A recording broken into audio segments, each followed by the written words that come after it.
오늘 주시는 하나님 말씀은 사도행전 6장 1절에서 7절 말씀입니다. 신약성경 사도행전 6장, 제 성경은 195쪽에 있습니다.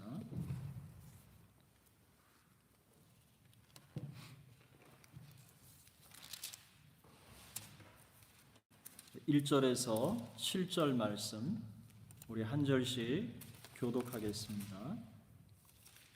그때에 제자가 더 많아졌는데 헬라파 유대인들이 자기의 과부들이 매일의 구제에 빠짐으로 히브리파 사람을 원망하니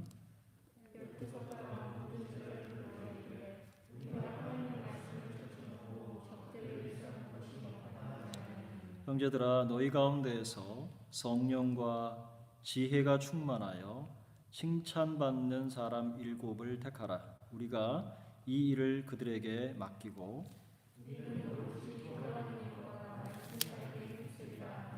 온 무리가 이 말을 기뻐하여 믿음과 성령이 충만한 사람 스데반과 또 빌립과 브로고로와 니가노르와 디몬과 바메나와 유대교에 입교했던 안디옥 사람 니골라를 택하여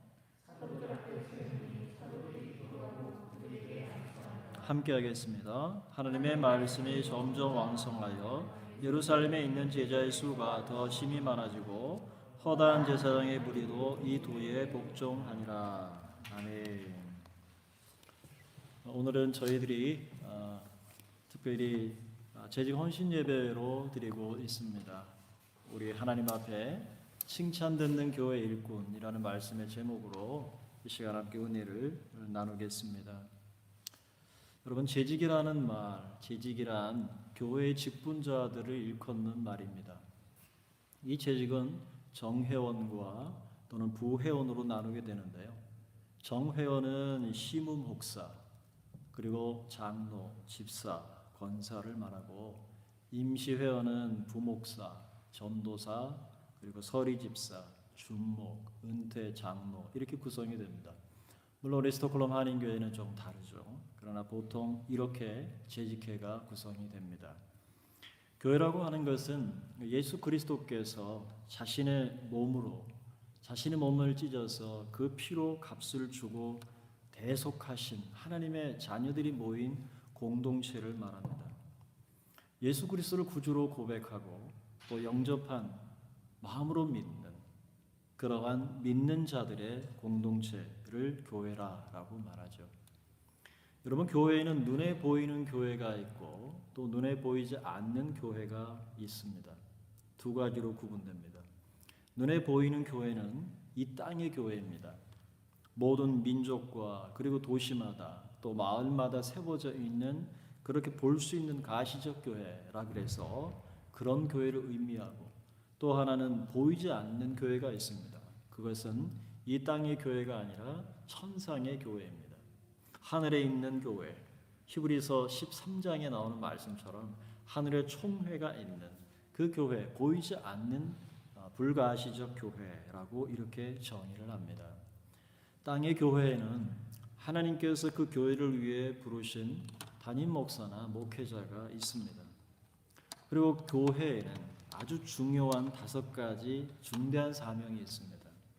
그 첫 번째가 바로 예배입니다.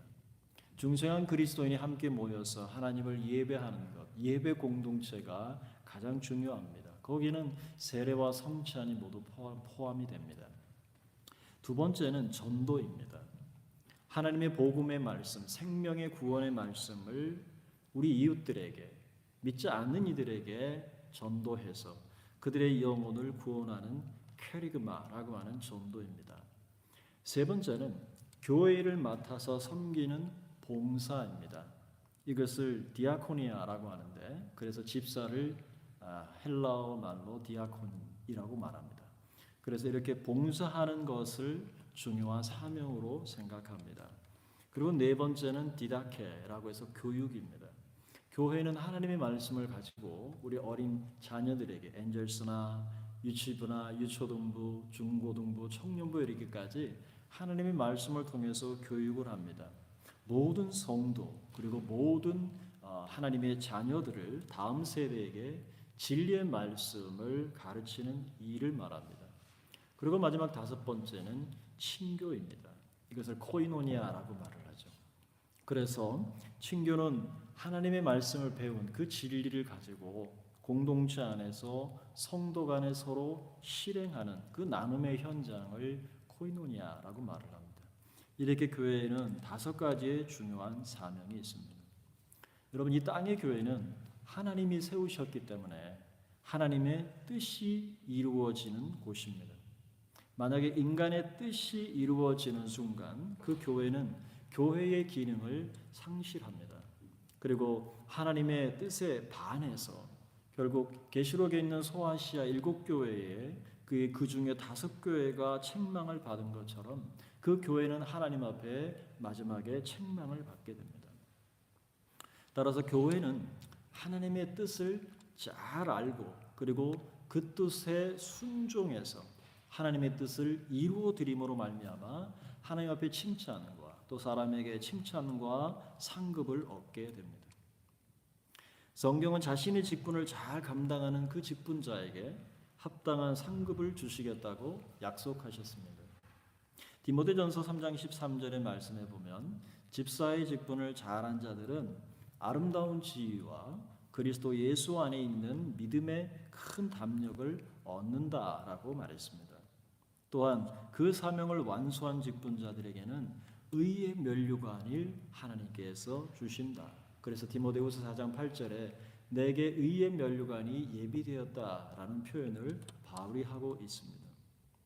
목회자도 마찬가지입니다. 목회자도 자기의 사명을 잘 감당할 때 우리의 목자장 되신 그리스도께서 나타나실 때 시들지 않는 영광의 면류관을 주실 것이다 라고 말씀했습니다.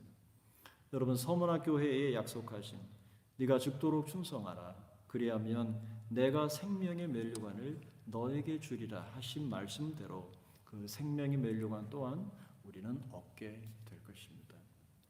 우리가 이 땅에 살면서 하나님의 뜻을 이루어 드리기 위해서 예배하고 또 전도하고 봉사하고 교육하고 그리스도의 사랑을 실천하는 수고가 하나도 땅에 떨어지지 않고 주님이 기억하신 바 됨으로 말미암아 우리 스톡홀름 한인교회 모든 공동체가 주 오시는 날에 진심으로 상 받기를 축복합니다.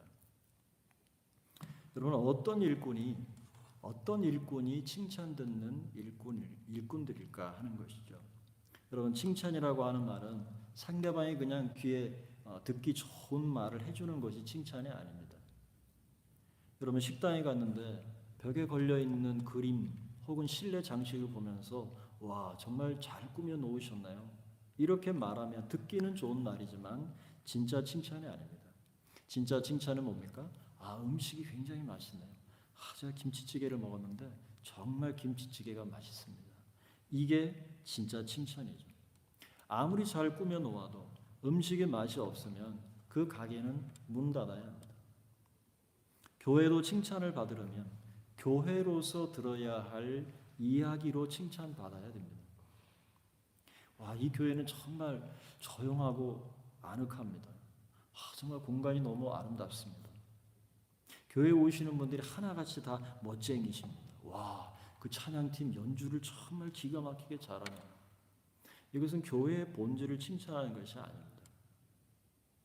교회가 칭찬을 받으려면 교회에 대한 아주 좋은 표현보다는 교회의 본질에 대한 그것을 인정해주고 칭찬하는 것이 진짜 칭찬입니다.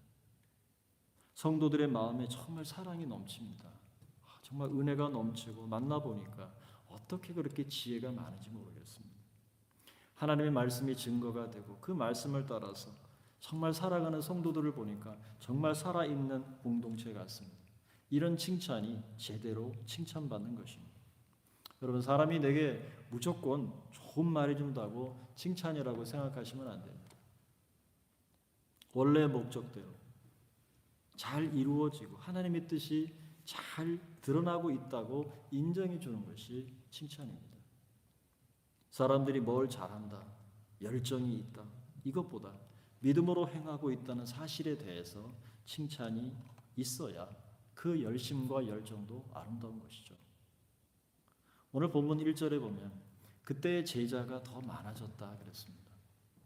사실 제자들이 더 많아진 것은 바로 앞에 있는 5장 24절에 이렇게 되어 있습니다. 날마다 성전에 있든지 집에 있든지 예수는 그리스도라 가르치기와 전도하기를 그치지 아니하니라. 그래서 사실은 교회가 성장하기 시작했습니다. 하나님의 뜻이 이루어지니까 어떻게 됐습니까? 더 많은 제자들이 모이는 것입니다. 여러분, 사람이 많다는 것은 입이 많아졌다는 말이 되고, 사람이 많다는 것은 곧 말이 많아진다는 것을 의미하죠. 그런데 내 마음에 드는 사람이 말을 잘하면 여러분 뭐라 그럽니까? 저 사람 말 정말 조리 있게 잘한다. 그렇게 여러분 표현하지만 정말 마음에 별로 들지 않고 평소에 이게 좀 억한 심정이 있는 사람이 말을 많이 하면 뭐라 그럽니까? 그래, 참 말이 많네. 이렇게 표현하죠. 또 마음에 드는 사람이 일을 많이 하면 정말 참 열심히 일을 잘한다. 이렇게 말을 하지만 여러분, 마음에 들지 않는 사람이 일 많이 하면 뭐라 그럽니까? 그래, 참 잘났다. 혼자 자기가 다 하려고 하는구나. 이렇게 표현하고 완전히 달라지는 것을 보게 되죠. 그것은 마음의 태도이죠. 여러분, 긍정적으로 칭찬하면 하나님의 은혜가 넘치고 교회가 건강해집니다.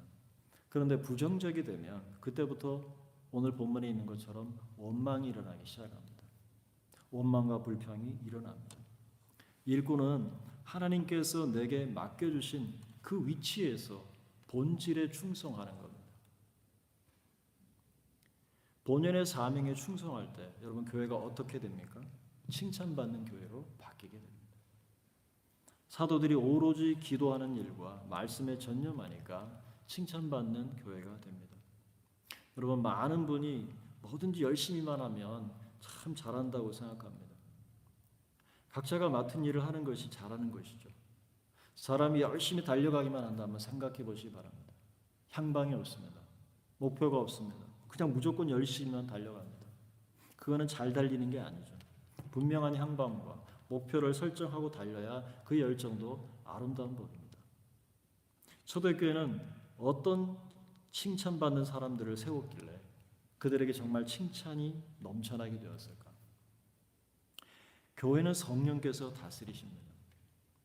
여러분, 중생한 사람이 사람의 안에 거하는 그 영에 성령께서 우리의 마음에 깨달음을 주십니다. 그 깨달음을 주시고 감동을 주시죠. 그래서 그 깨달음과 감동을 가지고 우리가 봉사하게 됩니다. 그런데 사람의 마음을 참 기분 좋게 해주고 좋은 말로 해줘서 정말 그 사람이 신바람이 나가지고 내가 정말 잘하고 있는가 보다. 신바람이 나서 자기 힘으로 일을 하면 잘한다고 생각합니다. 그런데 위험한 생각입니다. 하나님께 쓰임받는 것이 아닙니다. 어떤 사람은 이런 것을 보고 칭찬합니다. 남들의 눈에 드러나는 열심만 봅니다. 그것이 누구를 위한 것인지, 그리고 무엇을 위한 것인지, 그리고 어떤 목표를 위한 것인지, 왜 하는지, 왜 그 일을 하는지 알지 못하면 듣기에는 정말 좋은 소리이지 진정한 칭찬받는 것이 아니죠. 칭찬은 하나님께서 인정하는 것입니다. 이게 진짜 칭찬이죠. 하나님의 마음에 맞아야 칭찬입니다. 그렇지 않으면 실력보다 사람의 외형만 보는 것입니다. 그렇다면 어떻게 해야 칭찬받는 사람이 될까? 첫째로 오늘 본문에 있는 말씀처럼 사도행전 7장 5절에 있는 것처럼 성령과 지혜가 충만할 때 칭찬받는 사람이 됩니다. 그 아무개 집사는 무슨 일을 해도 정말 용감하다. 무서운 일이죠. 그 권사는 얼마나 열심인지 누구도 못 말린다. 여러분, 그건 위험하죠. 성령과 지혜가 충만한 사람으로 칭찬받아야 합니다. 성령께서 감동으로 함께 하시면 우리에게 지혜를 주시죠. 어떻게 우리에게 감동하십니까? 말씀 속에서. 우리가 언제 성령의 감동을 입습니까? 우리가 기도할 때입니다. 말씀을 펴놓고 그 말씀을 따라서 하나님의 음성 듣기를 위해서 말씀 묵상하고 기도할 때 성령께서 우리에게 그러한 감동을 주시죠. 하나님께서 주시는 것을 받아서 행하는 것입니다. 나에게 아무리 좋은 생각이 있고 아이디어가 있다고 해도 그것이 성령께서 가르쳐 주신 것이라면 그것이 지혜입니다. 내게는 아이디어나 좋은 생각들을 그것을 성령이 우리에게 깨우침을 주십니다. 그럼 그것은 우리에게 지혜가 되는 것이죠. 여러분 왜 우리에게 지혜가 필요합니까? 우리는 한계가 있기 때문이죠. 여러분 이사야 55장 8절과 9절 말씀에 이는 내 생각이 너희의 생각과 다르며 내 길은 너희의 길과 다름이니라. 여호와의 말씀이니라. 이는 하늘이 땅보다 높음 같이 내 길은 너희의 길보다 높으며 내 생각은 너희 생각보다 높음이니라 라고 말씀합니다. 여러분 하나님의 생각은 우리의 생각과 다릅니다. 하나님의 생각은 내 생각보다 훨씬 높고 깊고 그것이 넓습니다. 성령께서 주시는 감동을 따르면 그것이 바로 지혜가 되는 것입니다. 하나님의 뜻에 내가 굴복하고 순종할 때 나보다 높고 깊고 넓으신 그 하나님의 지혜를 우리가 얻게 되는 것입니다. 고린도전서 2장 10절 말씀에 오직 하나님이 성령으로 이것을 우리에게 보이셨으니 성령은 모든 것 곧 하나님의 깊은 것까지도 통달하시느니라 라고 말씀하셨습니다. 여러분 교회는 배경이 서로 다르고 출신도 서로 다르고 우리가 자라온 교단, 교회의 배경과 교단 서로 다양한 사람들이 모이는 것입니다. 서로 다르지만 주신 은혜를 따라서 자원하는 마음으로 우리가 봉사합니다. 여러분 우리가 세상에서 수고하는 것처럼 우리가 돈을 받고 하는 것도 아닙니다. 여러분이 힘들고 수고하고 애쓰고 노력하는 것 아무도 여러분 거기에 대해서 보상하지 않습니다. 아무런 대가 없이 우리는 자원해서 봉사하고 있습니다. 그런데 보면 어떤 분들은 말을 합니다. 교회가 이래야 하죠. 교회는 이렇게 해야 됩니다. 교회는 저래야 합니다. 그런 분들이 있습니다. 맞는 얘기죠. 일부분은. 또 어떤 분은 말합니다. 이게 진짜 좋습니다. 이 프로그램이 정말 교회에 유익하고 좋습니다. 이걸 해야 합니다. 라고 주장합니다. 맞는 얘기입니다. 그분한테는. 그러나 교회는 한 사람만 있는 것이 아니죠. 교회는 여러 사람이 있습니다. 사회는 예를 들어 사회에 속해 있는 단체는 어떻습니까? 그들이 원하는 목적지가 있습니다. 그것에 가기만 하면 됩니다. 그런데 교회가 똑같이 사회가 원하는 틀처럼 가는 게 아닙니다. 하나님의 뜻을 찾으려고 하고 그리고 하나님은 우리에게 무엇을 원하시는지 그 뜻을 분별해야 하는 것이죠. 그리고 보다 더 그 뜻을 분별한 것을 따라가려고 하는 데가 바로 교회입니다. 그래야 하나님의 뜻이 이루어지니까요. 여러분 자기가 생각하는 아무리 좋은 뜻과 생각이 있어도 성령이 먼저 주시는 것을 깨달아야 합니다. 성령의 음성을 듣고 각자의 위치에서 우리가 순종하게 될 때 그것은 바로 하나님의 뜻이 각자에게 나타나기 시작합니다. 이것이 지혜입니다. 전체적으로 볼 때는 처음에 이해가 되지 않습니다. 왜 이렇게 하나님께서 인도하실까? 처음에 이해가 되지 않습니다. 그러나 시간을 두고 보니까 성령의 인도하심을 따라 우리가 순종하게 되니까 순종했더니 우리가 하나님의 뜻이 드러나게 된 것이죠. 이게 하나님의 지혜입니다. 하나님께 온전히 쓰임받는 것이죠. 하나님의 생각 그리고 내 마음이 서로 충돌이 일어나잖아요. 갈등이 일어나잖아요. 이거 내가 이렇게 했으면 좋겠는데 그러면 성령은 뭐라 하시나? 하나님은 내게 뭐라고 말씀하실까? 이게 두 개가 서로 충돌이 일어납니다. 그때 성령의 음성 주님의 뜻을 따라야 제대로 쓰임받게 됩니다. 그러면 허공을 치는 것과 같이 자기 일이 되고 맙니다. 엉뚱한 곳에 힘을 쓰게 됩니다. 지혜가 필요합니다. 교회의 일꾼으로 봉사할 때 이렇게 하고 있는지 우리는 서로 살펴야 하고 또 그런 분들에게 진짜 칭찬을 우리가 해야 합니다. 내 양심, 내 지식이나 이성, 마음의 감정보다 성령이 역사하실 때 그 성령의 감동하심을 받고 내가 그 하나님의 뜻에 순종하려고 할 때 순종할 때 공동체가 칭찬받기 시작합니다. 여러분 지혜라는 것은 하나님의 뜻으로 내 생각을 분별해서 하나님의 뜻과 생각으로 바꾸는 것입니다. 나는 이렇게 분명히 생각하는데 성령께서는 이쪽으로 자꾸 길을 인도하십니다. 그러나 거기에 순종하게 될 때 내가 마음을 바꾸는 것이죠. 그러면 지혜가 나타나고 하나님이 그 일을 이루어 가시죠. 여러분, 이것은 성격이 아무리 좋거나 훌륭한 인품을 가지고 있다고 가능한 게 아닙니다. 오히려 더 고집이 셀 수 있습니다. 자기 마음대로 하고 싶어하고 자기 주장대로 하고 싶을 때가 더 많아질 수 있습니다. 여러분, 성령의 감동하는 대로 주시는 그 뜻에 순종할 때 모든 것이 가능합니다. 여러분, 잠언 9장 10절에 그래서 뭐라 그랬습니까? 여호와를 경외하는 것이 지혜의 근본이다는 거죠. 그리고 거룩하신 자를 아는 것이 명철이다라고 우리에게 말씀합니다. 우리의 생각이 아무리 높고 내 생각이 아무리 옳다고 느껴져서 그 사람이 아무리 똑똑한 사람이라도 성령의 역사에 하나님의 역사에 감동받고 순종하지 못하면 지혜롭지 못한 것이죠. 여러분, 성령과 지혜가 충만한 이러한 은혜가 다른 사람의 눈에는 보일까요? 안 보일까요? 보입니다. 이것을 보고 우리가 그것들을 보고 인정하고 칭찬하는 것이죠. 사도행전 4장의 말씀에 보면 베드로와 요한이 공회 앞에 잡혀갑니다. 안진뱅이를 일으켰다는 이유입니다. 그래서 요한과 베드로가 공회 앞에 서서 말을 합니다. 그때 성령이 충만해서 베드로와 요한이 담대하게 하나님의 말씀을 선포합니다. 근데 그들이 뭐라고 말했는지 아십니까? 그들은 본래 학문 없는 범인으로 알았다가 이상히 여기며 또 전에 예수와 함께 있던 줄도 알고 또 병 나은 사람이 그들과 함께 서 있는 것을 보고 비난할 말이 없는지라 그랬습니다. 빈틈이 없는 거죠. 인간의 지혜와 말로 따지면 당시의 종교 지도자들, 제사장들이 있고 그 공회 앞에 여러분 사두개인들까지 그들이 다 버티고 있는 그 자리에 그들을 말로써 이길 수 있었을까요? 불가능하죠. 그들은 말에 능한 사람입니다. 그럼에도 불구하고 그들이 그렇게 말할 수밖에 없는 이유가 무엇입니까? 성령과 지혜의 충만함으로 말하는 것을 그 사람들이 보았기 때문에 그렇습니다.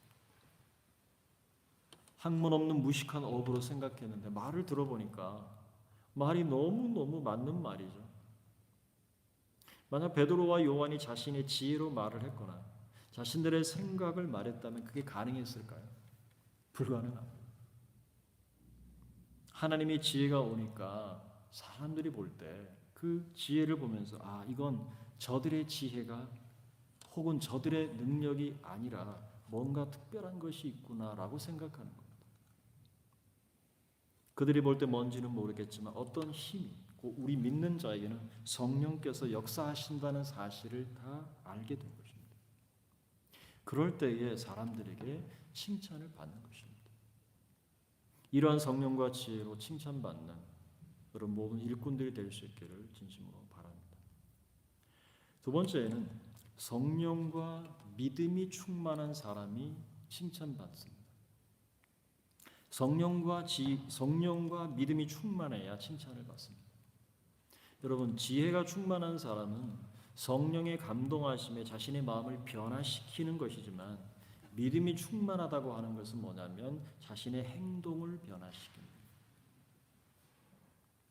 여러분, 믿음을 생각이나 개념 혹은 어떤 관념 속에 있는 것이 믿음이라고 생각하는 분들이 많습니다. 그래서 자기 생각에 감동되거나 뭔가 자기가 그동안 생각했던 것과 옳다라고 생각하는 것에 동의가 되면 은혜 받았다 이렇게 말을 합니다. 내가 성경에 몰랐던 사실을 깨달으면 그렇구나 라고 하면서 은혜 받았다라고 말합니다. 그러나 믿음의 완성은 그렇게 깨달은 것이 실제 내 행동으로 나타나야 그 믿음의 완성돼요. 내 안에서 멈추면 안 되고 깨달은 것을 내 삶의 행동으로 나타날 때 그 믿음이 진짜 믿음이 되는 거죠. 웅덩이에 갇힌 불은 썩기 마련이죠. 알고 있는 것을 담고만 있으면 아무런 생명의 역사가 일어나지 않습니다. 흘러가야 합니다. 들어오면 돌다가 다시 흘러가야 합니다. 그래야 살아있는 물이 되죠. 믿음도 마찬가지입니다. 우리가 예수 그리스도를 믿음으로 말미암아 구원받은 것을 깨달았다면 이제는 행동하는 믿음으로 옮겨야 합니다. 그것이 진정한 믿음입니다. 그것이 바로 성화, 그것이 바로 건설구원입니다. 주어진 믿음을 가지고 믿음으로 믿음에 이르는 것, 이것이 하나님께서 우리의 삶에 구원을 베푸시고 오늘 우리의 삶을 통해서 교회를 통해서 천국을 소망하고 하나님 뜻을 이루어 가도록 초청하신 이유입니다. 여러분, 행동하는 믿음이 참 믿음입니다. 내가 깨닫지 못했던 것이 깨달아지면 성령이 역사하셨구나라는 것을 감지합니다. 그러나 믿음은 그 다가온 도전에 대해서 내가 순종해서 실제 행동으로 옮길 때 완성이 되는 겁니다. 그게 완전한 믿음이 되는 것이죠. 여러분, 하나님께서 성령을 통해서 감동을 주시고 생각에 도전을 주시고 깨우치시는 이유가 무엇일까요? 계속 감동만 받고 있으라고요?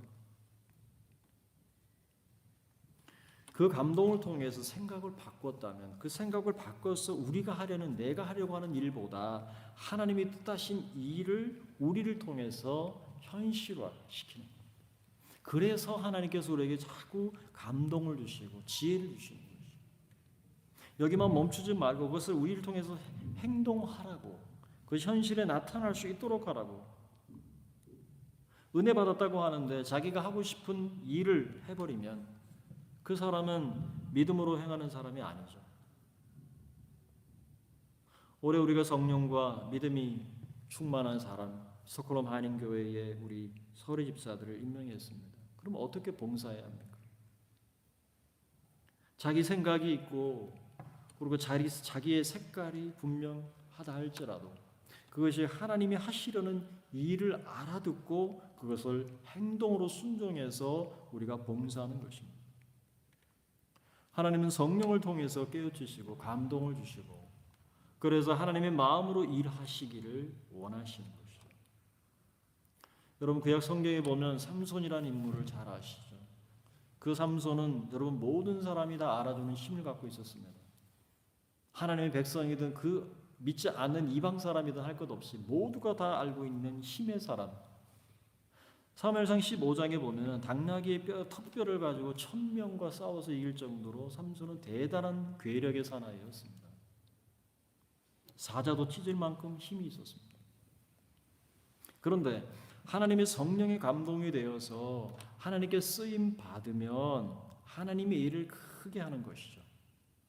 그런데 반대로 하나님의 감동을 무시하고 하나님 주시는 그 감동을 자기 생각대로 하면 어떻게 됩니까? 그 힘 때문에, 그 큰 힘 때문에 오히려 하나님 앞에 큰 죄를 짓는 것이죠. 사람들이 보는 힘은 똑같습니다. 삼손은 나실인이었죠. 그리고 하나님께 바쳐진 사람 아니었습니까? 그렇다고 삼손이 무슨 일을 해도 다 하나님의 일이 됩니까? 하나님께서 감동되어 쓰임 받으면 하나님의 일이 되지만 하나님이 주신 일 힘을 사용했지만 그러나 만약에 불순종하게 되면 오히려 다른 사람보다 더 큰 죄를 짓고 마는 것이죠. 여러분, 사람이 마음으로 믿어서 의에 이르고 입으로 시인해서 구원에 이른다 이렇게 고백합니다. 여러분, 사람이 마음으로 믿는 것 이렇게 고백하는 것이 굉장히 중요하죠. 하지만 입으로 시인한 후에 행동이 나타날 때 그 믿음으로 구원을 이루어 완성하는 것이죠. 성령은 하나님 편에서 하나님 뜻을 우리에게 알려주시는 거죠. 우리가 말씀을 묵상하고 기도할 때 성령께서 우리에게 뜻을 알려주십니다. 그때 내 생각을 바꾸는 것이 지혜라 그랬죠. 내 뜻을 바꾸는 것이죠. 내 생각을 바꿔서 하나님 뜻에 나를 순종하는 것이 그게 지혜입니다. 그 지혜를 따라 행동하는 것이 믿음으로 행하는 것입니다. 말씀을 남들보다 잘 깨닫고 깨달은 대로 생각을 해서 입으로 고백을 하면 굉장히 믿음이 좋다고 생각합니다. 그런데 행동하지 않고 내가 편한 대로 행하면 믿음으로 행동하는 것이 못 됩니다. 성령께서는 우리에게 하나님의 뜻을 알려주시고 감동할 때 그 믿음에 순종하도록 우리를 이끌어 주시죠. 여러분, 이런 사람을 가리켜서 믿음과 성령이 충만한 사람, 성령과 믿음이 충만한 사람이라고 성경은 증언하고 있습니다. 여러분, 이런 일들이 교회에 있을 때 사도들은 말씀과 기도에 충실하고 이 말씀을 맡은 이 사람들은, 교회 일꾼들은 자신의 맡은 일에 충성하는 것이죠. 성령이 감동하셔서 우리에게 가르쳐 주셔도 듣지 않으면 자기 길로 가는 겁니다. 그러면 어떻게 될까요? 열매가 있을까요? 없을까요? 열매가 나타나지 않습니다. 믿음 생활이라고 하는 것은 우리가 처음부터 가졌던 좋은 뜻을 이루기 위해 하는 것이 아닙니다. 내가 그렸고 내가 구상하고 이래야 된다라고 생각하는 것을 이루는 것이 아니죠. 아무리 나에게 좋은 뜻이 있고 그리고 생각하는 것이 옳은 것 같아도 만약에 하나님께서 그것을 새롭게 하시고 감동을 주시면서 내게 그것을 요청하시면 내 생각을 바꿔버리는 거죠. 그게 지혜가. 그 지혜에 순종해서 행동할 때 믿음의 충성이 됩니다. 이 사람들을 하나님께서 사용하시는 것입니다. 이런 일꾼들은 아무리 큰 일을 해도 하나님께 영광만 됩니다. 아무리 작은 일을 해도 큰 것을 해도 그렇습니다. 교회는 바로 이러한 사람을 택하고 성도들은 이런 사람을 알아보라는 겁니다. 이런 집사들을 알아주고 알아차리는 거예요. 일꾼에게 중요한 것이 이 세 가지입니다. 성령, 지혜, 믿음. 성령은 하나님 편에 주시는 것. 지혜는 하나님이 오셔서 내게 감동을 주실 때 바뀌는 생각과 마음입니다. 그리고 믿음은 순종하는 행동입니다. 열매로 드러납니다. 그럼 다음에 할 일이 무엇입니까? 오늘 6장 6절의 말씀에 보면 이런 사람들을 사도 앞에 세웁니다. 왜 세웠습니까? 아무리 사람이 유능하고 믿음이 좋고 삼손처럼 많은 힘을 가졌어도 어떻게 해야 돼요? 하나님께서 축복하셔야 돼요. 하나님이 축복하셔야 되는 거죠. 주님의 손을 들어서 축사하셔야 오병이의 기적에 나타나듯이 사람도 마찬가지입니다. 교회가 하나님 앞에서 일꾼을 세우면 그 일꾼을 세워서 축복하고 안수하고 그리고 계속적으로 기도해 주어야 합니다. 그래서 성도들이 우리 일꾼들이 세워지면 계속적으로 기도해 주는 거죠. 왜요? 하나님의 성령이 계속 역사해 달라고. 하나님의 뜻이 온전히 이루어지게 해달라고. 우리 교회 속에 하나님의 그 영광이 충만케 해달라고.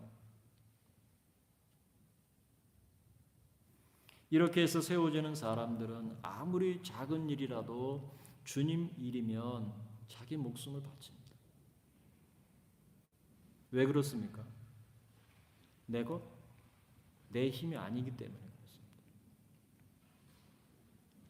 자신이 하나님께 붙들림을 받고 쓰임받기 때문에 그렇습니다.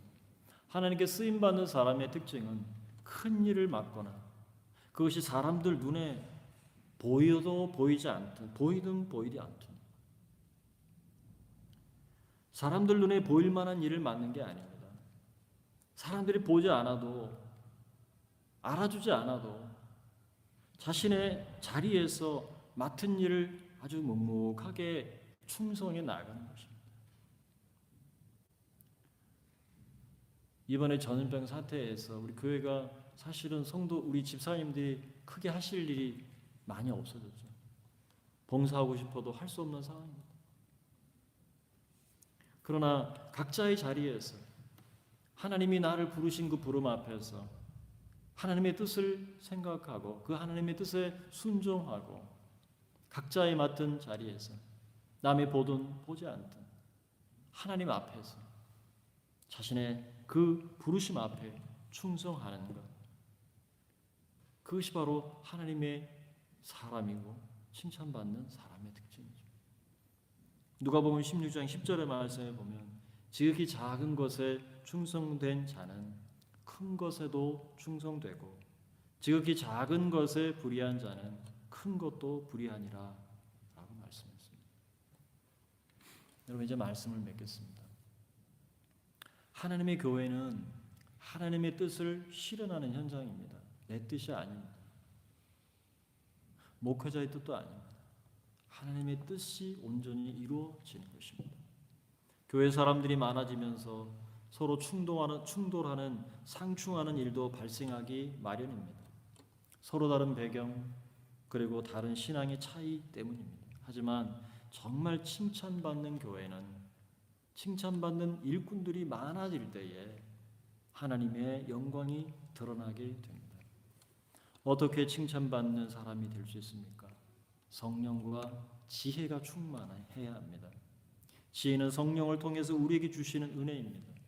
내 생각보다 더 높으신 그 하나님의 뜻을 받아들이는 사람이 성령과 지혜가 충만한 사람입니다. 그리고 그럴 때 칭찬을 받습니다. 지혜는 하나님께로부터 성령의 감동으로 주시는 것입니다. 우리의 생각에는 한계가 있습니다. 그 한계를 벗어나는 지혜는 하나님의 생각과 뜻을 따르는 것입니다. 또 성령과 믿음이 충만한 사람이 칭찬받는 사람입니다. 믿음은 은혜로 베풀어 주신 우리에게 안겨주신 선물입니다. 믿음의 선물이죠. 그 믿음으로 믿음을 향해서 순종하여 나아가는 것, 그것이 믿음입니다. 말씀을 많이 알고 깨닫는 것도 중요합니다. 더 중요한 것은 행동하는 믿음입니다. 동사형 믿음이죠. 남들이 보든 안 보든, 인정하든 인정하지 않든 자기 맡은 일에 최선을 다하는 이 사람, 이 일꾼이 충성된 사람입니다. 그리고 그 인정은 주인 되시는 우리 주님이 이 땅에 오실 때 그 주어진 일 속에서 얼마나 자기의 마음과 생각과 시간과 몸을 들였는가 우리 주인 되시는 분이 판단하실 것입니다. 바라기는 이제 우리 스톡홀름 한인교회 모든 일꾼들, 우리 성도들이 성령과 지혜, 성령과 믿음으로 충만해서 하나님의 뜻을 이루어드리고 모두가 칭찬받는 저와 여러분 될 수 있기를 주의 이름으로 축복합니다.